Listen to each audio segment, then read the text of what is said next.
What's good, everybody, man? This is your guy, Manny, and this is the Talking Sports with Manny YouTube channel. So today, we got the Week 4 Waiver Wire show. Tons and tons of talent out there that can help you possibly win your week. But even before we get to that, you know what I'm saying, we got to talk about, we got to talk about who came in, QB1, RB1, and wide receiver ones and all that good stuff. So this particular week, man, it was a weird one. It was a weird one. When you're looking at the quarterbacks, right? What jumped out to me is you got guys like Sam Darnold, QB5. He had those 2 rushing touchdowns. Then you have Taylor Heineke, QB9. Then you have Brissett, QB12. Now, with Sam Darnold getting that rushing touchdown, it definitely helped him. He carried the ball 8 times for 11 yards, 2 touchdowns. Out of those 2 touchdowns, that's 12 big points. So that's definitely going to boost Sam Darnold. But then you look at Heineke. Heineke also had a rushing touchdown. He carried the ball 8 times for 21 yards and a rushing touchdown. So that only bodes well for him. Now, you look at Brissett. I believe Brissett. Let me take a closer look at Brissett. Brissett had 7 carries, 37 yards, and a rushing touchdown. So you guys kind of see the theme here. When you run the ball as a quarterback, you automatically get points. The rushing part of football is what's going to elevate you between QB1 or a QB2 or even 3. So a lot of guys that started Darnold or Heineke or Brissett in Superflex leagues, those guys literally won their weeks with these 3 quarterbacks. Now, let's go ahead and look at the other quarterbacks this week. Obviously, Josh Allen is back to life. He had 37 points in normal standard scoring format. Josh Allen was 1. Herbert was 2. Matthew Stafford 3. Tom Brady 4. Sam Darnold 5. That's what we talked about. Like, who knew Sam Darnold would have 2 rushing touchdowns? Those are just some of the things that happen. And when it happens, you literally could lose your week just because of one player like that. Now, we look at Kirk Cousins. He's been great this season, and I believe for the season he has like 8 touchdowns.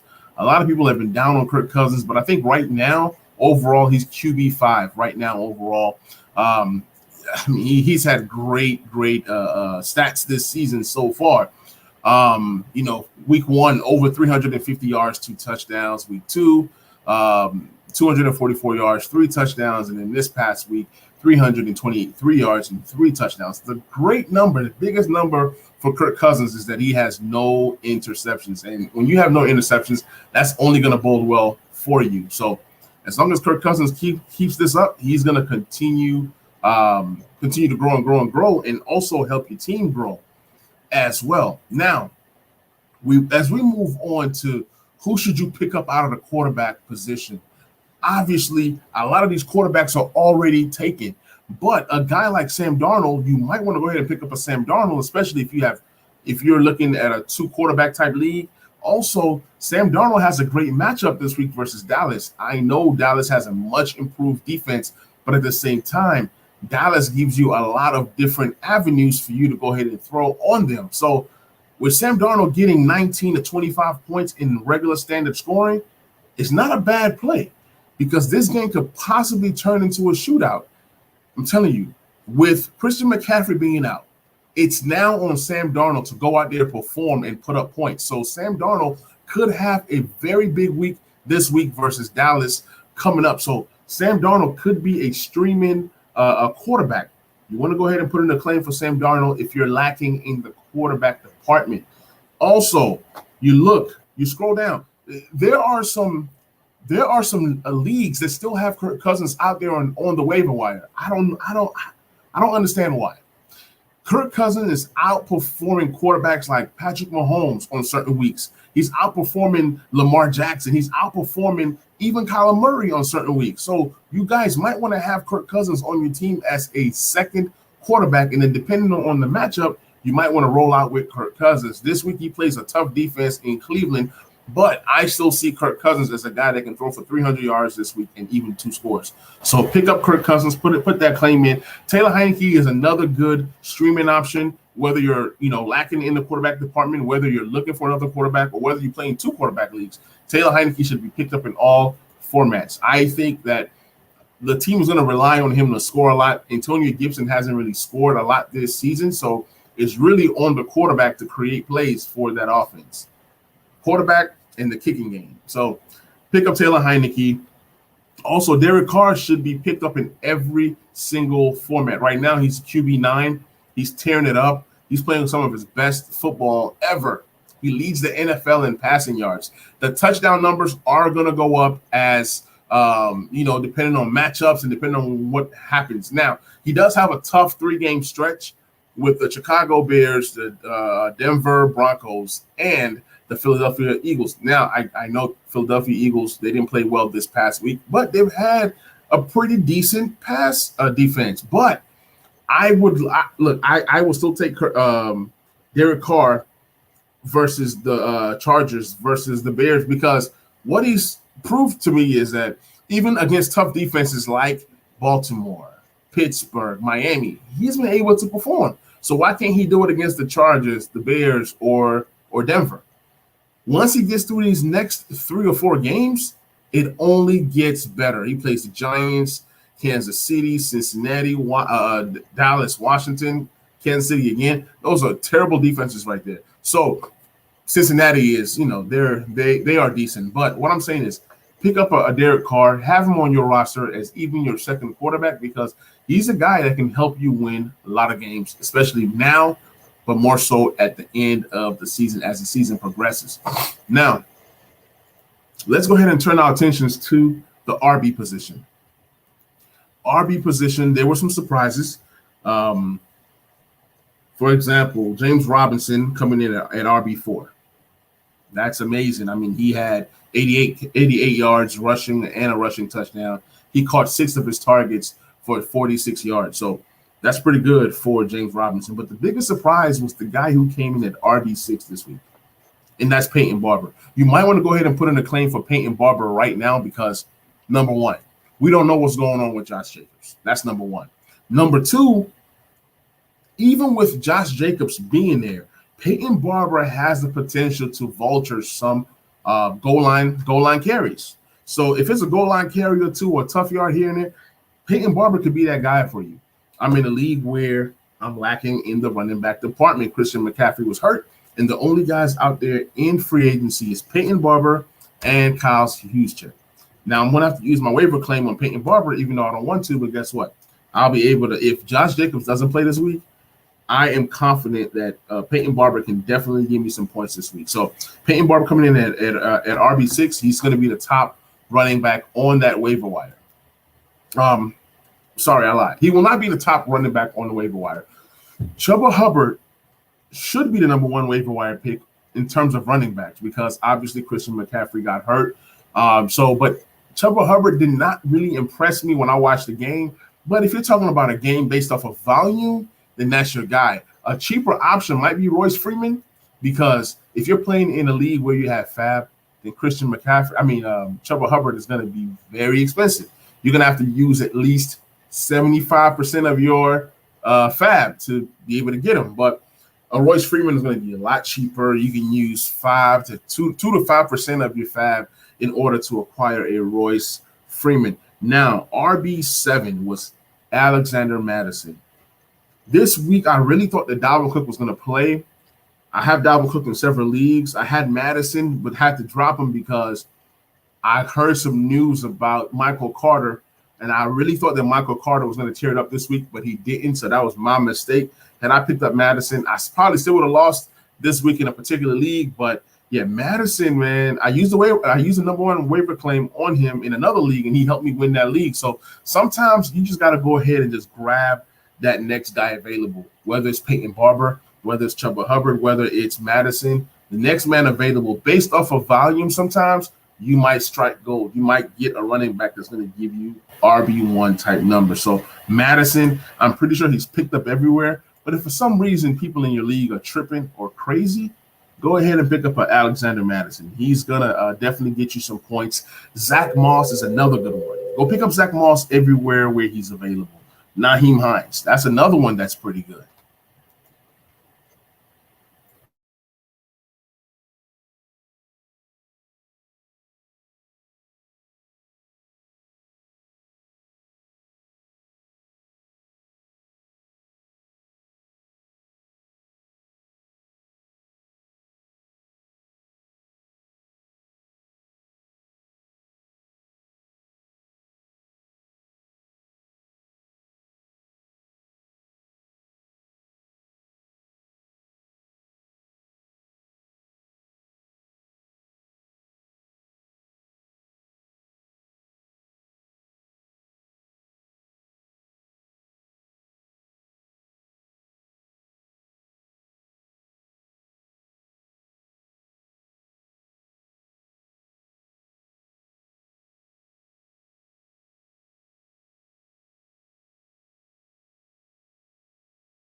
Sorry about that, guys. Had to do something real quick.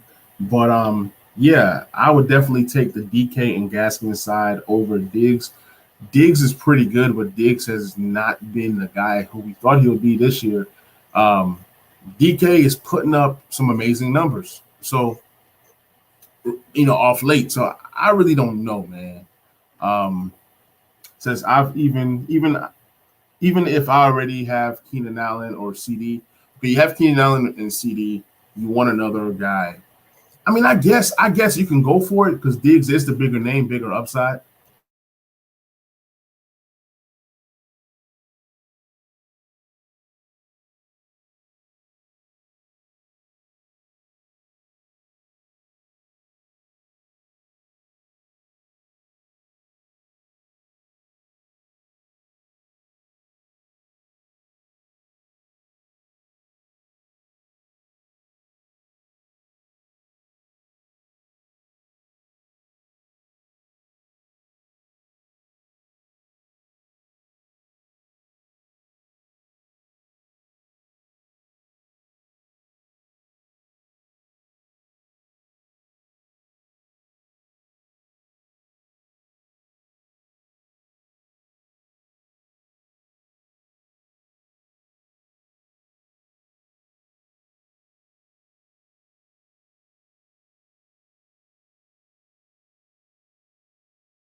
Sorry about that, guys. It says, should I trade Kamara or D Hop and DeAndre Swift?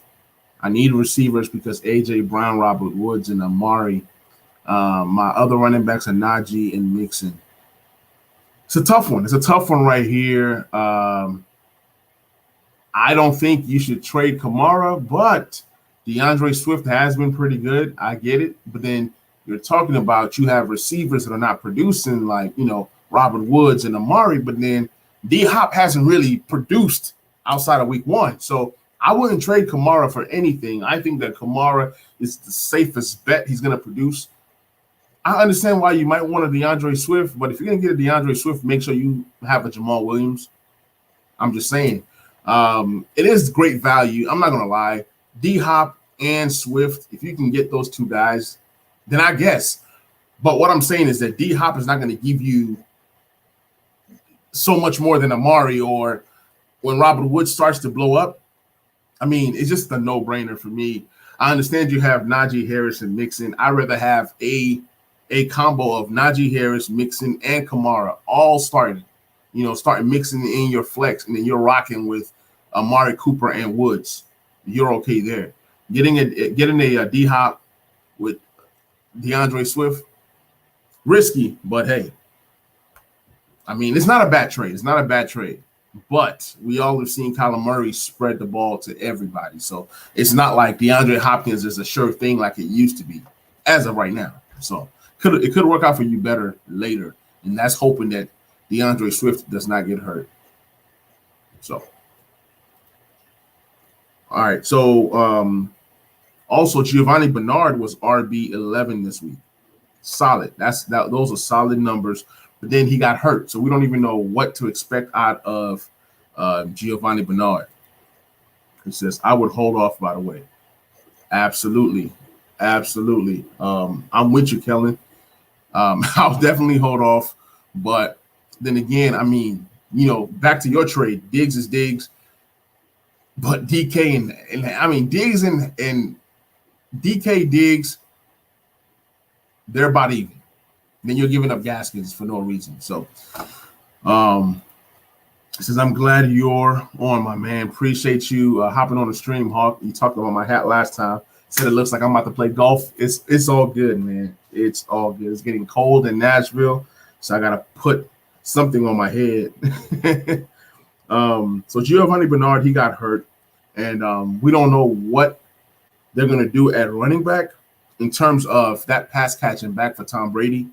So look for Leonard Fournette to be that guy that's going to be catching passes now. Also, with Scotty Miller being out indefinitely, those targets got to go somewhere.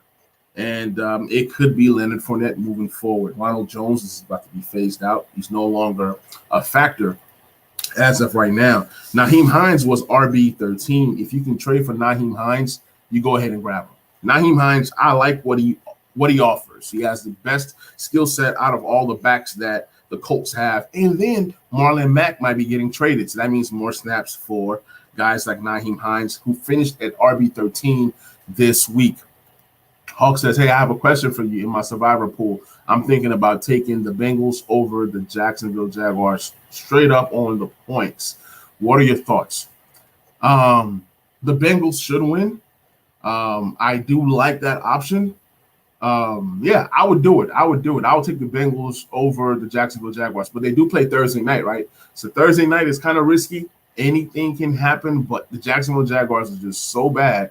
And the Bengals defense is so good. I'm taking the Bengals in everything. I'm taking the Bengals wide receivers this week. I'm taking the Bengals defense. That should be the hottest string defense this week. So, yeah, I'm taking everything Bengals over the Jacksonville Jaguars. So I'm with you on that. Now we slide on over to the wide receivers. Tons of surprises. You know, you have guys like Emmanuel Sanders, who came in at wide receiver 5 this week. That just shows you how trash the Washington football team defense really is. Emmanuel Sanders, man, he was able to come out here and score 2 touchdowns.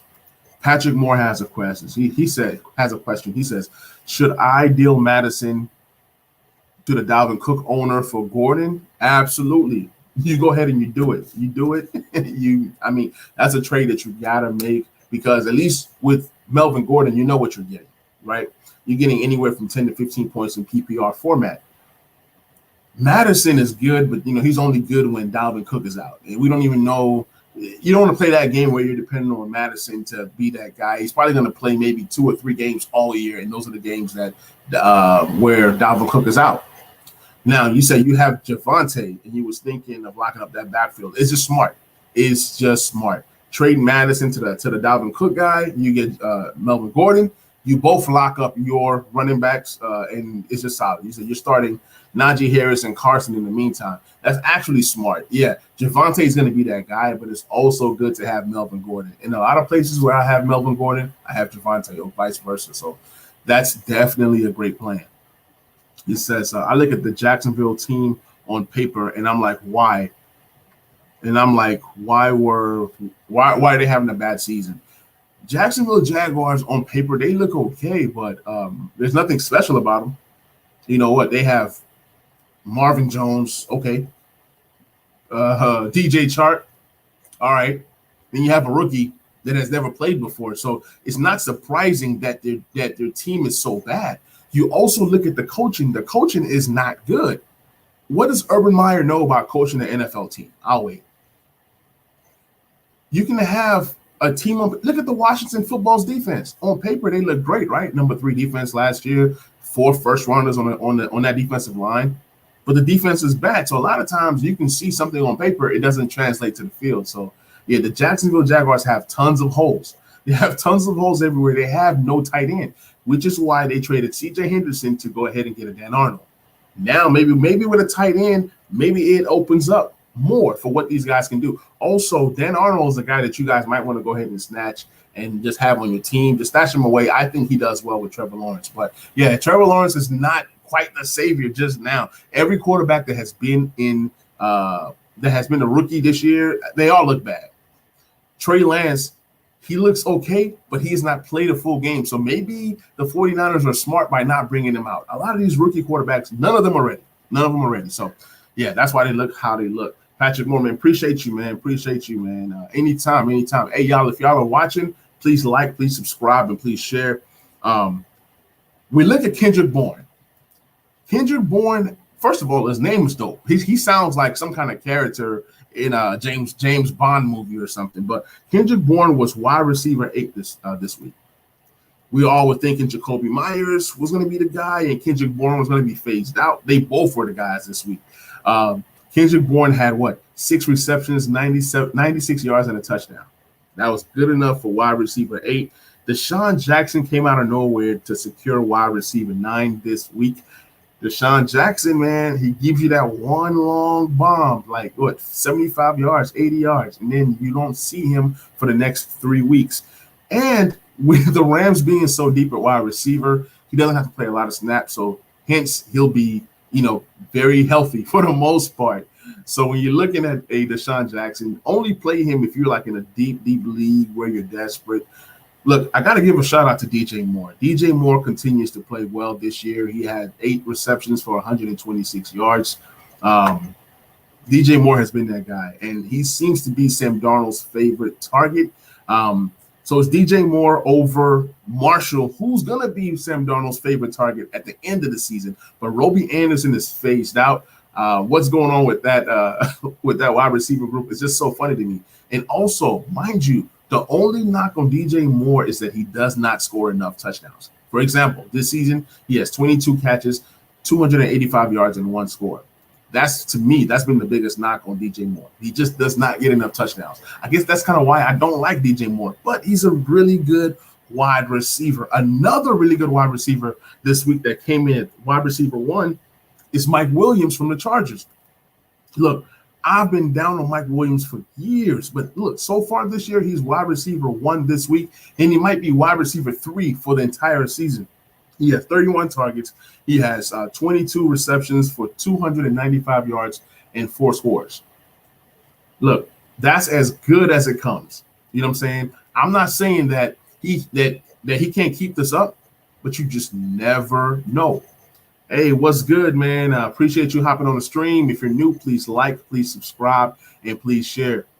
Patrick Moore says, given my RB situation, how much fab would you put on Chuba Hubbard? I feel like he could be a good trade piece to the CMC owner. Absolutely. And I talked about this early on in the show. I said to get a Chuba Hubbard, it's going to cost you about 75% of your fab.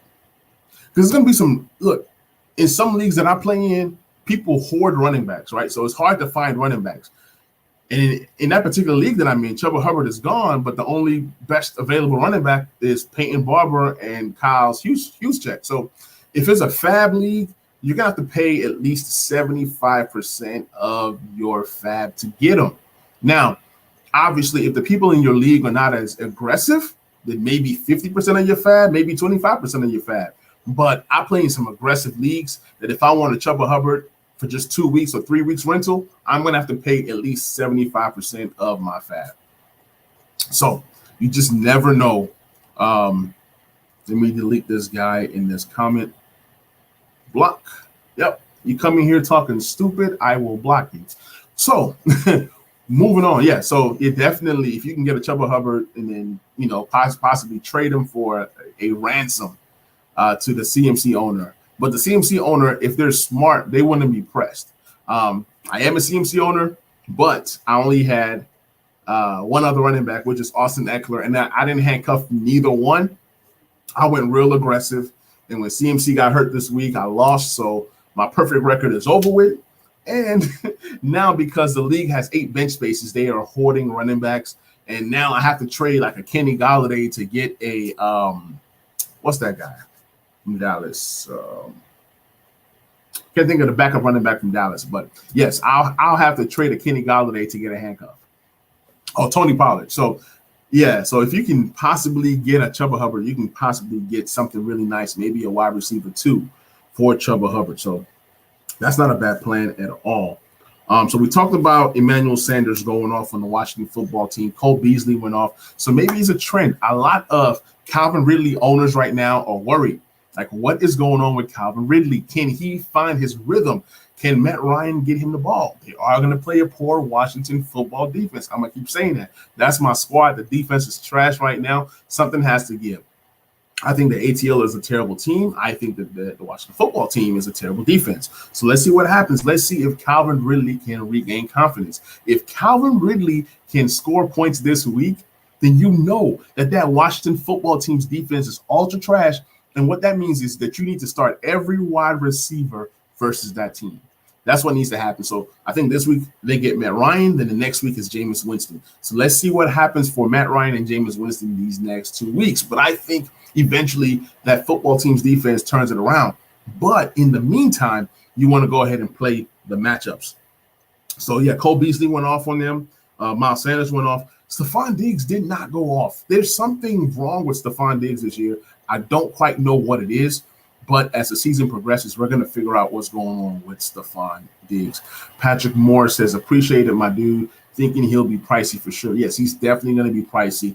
But if he's worth the price, you get him. I say save him just because he's not going to be a long-term thing. It's just a 2 to 3 week type thing. So it's up to you. If it's me, I'm not wasting all that money on a 1 week rental. Kenny says, should I trade Gaskins for Ayuk? Yes, you do it because Ayuk has way more upside than Gaskins. And then not just that, Malcolm Brown has started to eat into the workload for a Myles Gaskins. So I would definitely go get an Ayuk now that Ayuk is low, that his value is low. He's starting to pick up some steam. And I'm telling you guys, when Trey Lance finally takes over towards the end of the year, it can pay you dividends. Ayuk can possibly be a league winner. So, yes, you go ahead and buy a Brandon Ayuk now that you can. Absolutely. So, when I'm looking back at this list, Mike Williams has continued to beast. Devontae Adams came back to life. 18 targets, 12 receptions, 132 yards, and a score. Cooper Kupp has just been a revelation, man. Look, 12 targets, 9 receptions, 96 yards, 2 touchdowns. Cooper Kupp is absolutely one of my favorite, if not my favorite wide receiver in the entire league. It's just something about Cooper Kupp, man. He can go inside, he can go outside. He is very versatile, and all he does is score. You guys remember a couple years ago when he was a wide receiver 1? This dude was scoring at a high clip. He's a guy that's now on pace for 17 touchdowns, if we're being honest. You know what I'm saying? But right now he has 5 touchdowns. He has 367 yards. He's the number 1 wide receiver in fantasy football right now, and I see him keeping that trend going. They play the Arizona Cardinals, then the Seattle Seahawks, then the Giants, the Lions, Houston, Tennessee. It just bodes well for Cooper Kupp, especially if he stays healthy. You want to go and try to trade for a Cooper Kupp if you can. I'm telling you, Cooper Kupp is going to keep this pace going all year. And as long as the Rams don't have that running threat that can score rushing touchdowns, then expect for Matthew Stafford to continue at this high clip of where he can get anywhere from 35 to 40 touchdowns this season. So you definitely want to go ahead and grab a Cooper Kupp. Justin Jefferson is back. DK Metcalf is back. That's now 2 really good games. He had 2 decent games. He had 16 points week 1, 11 points week 2, and 22 points in week 3. And I think that he's going to continue to start to trend up. He's getting the best corners. The best corners are guarding DK Metcalf, and I just like that DK Metcalf. He's going to rise. He's going to rise. So DK Metcalf is somebody that I'm trying to get right now, that his value is so low. Said drafted Ayuk, still holding and hoping. Yeah, hold and hope, man. In Dynasty, I have a lot of Brandon Ayuk shares. I thought he was going to be good. I thought he was going to build on what he did last year. But it seems like Deebo Samuel's right now. But with the play of Jimmy G being so wishy-washy, you really don't even know. Even the George Kittle owners are kind of mad right now. So, I don't know. I don't know what to tell you.